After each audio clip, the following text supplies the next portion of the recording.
Hello, my name's Alison, and today I'm going to talk to you about openings and endings for a presentation. It's not a very inspiring way of beginning a video, is it?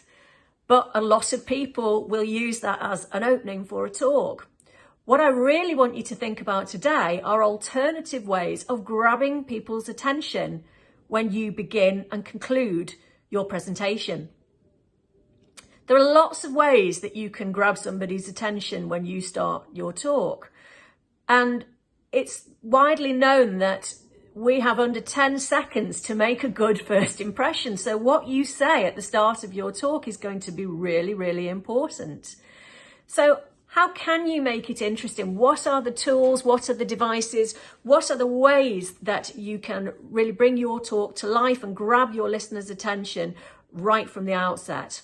Well, I'm going to give you a list of ideas. So I'd like you to write this list down, because when this video finishes, I'd like you to think of an example for each of these ideas, which is something to do with what you're going to talk about. So you will end up with several different endings and openings for your presentation. So a good way to start a presentation is by giving people a fact or giving them a statistic. It gives the impression straight away that you are somebody that knows what you're talking about. So, the fact I just gave you that we have less than 10 seconds in order to make a first impression, that might be a way to start a talk on giving a talk.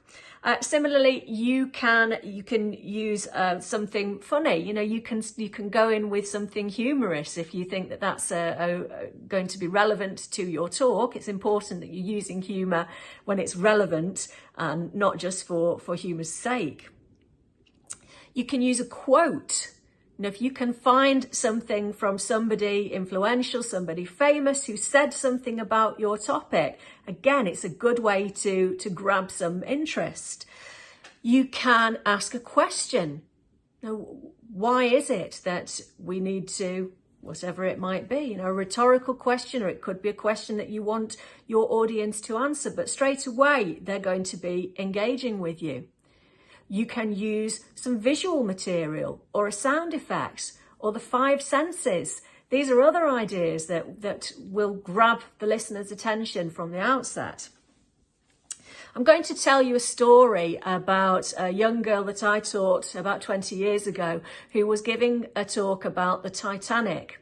And she wanted to start her presentation with, "Hello, my name is Anna, and today I'm going to talk to you about the Titanic." But we did lots of work on all these different ideas, these different ways that you can begin a presentation. Lots of work on the 5 senses, lots of questions, lots of quotes. She came up with lots of different ideas. And on the day that she gave her presentation, she really did give us an introduction that stayed with me for all these years, because what she did was very clever. She brought in a bucket of iced water and she asked her classmates to put their hands in this bucket of iced water, and she said, how long can you put your hand in the water for? How long can you keep your hand in that iced water? So it varied. Different people could keep their hand in for different lengths of time. And then eventually she did away with that bucket of iced water, and she came back and she said, "Now, I want you to imagine the night of the 15th of April. The Titanic has just gone into the Atlantic and people are in the water, and that water is even colder than that water that you've just had your hands in. How do you think that felt? What was going through their minds?"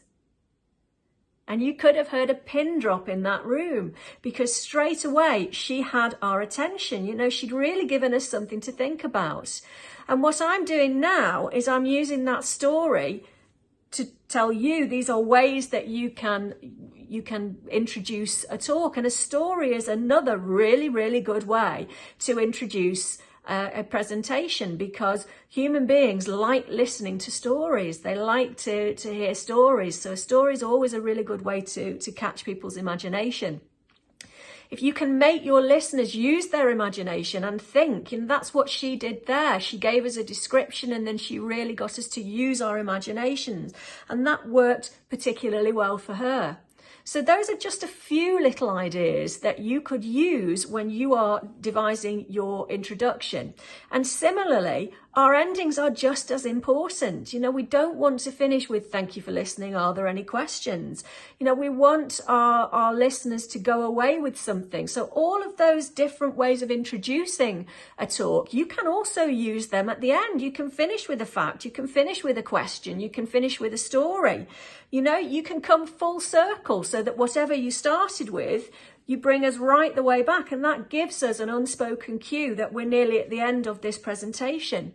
You can use phrases that are not as expected as "thank you for listening, are there any questions?" You know, something like "so that's why," or "and finally I'd like to say," or "and just before I finish." And these are all ways of giving that cue to your listeners that you are coming to the end of what it is that you've been saying. So hopefully you can use some of these ideas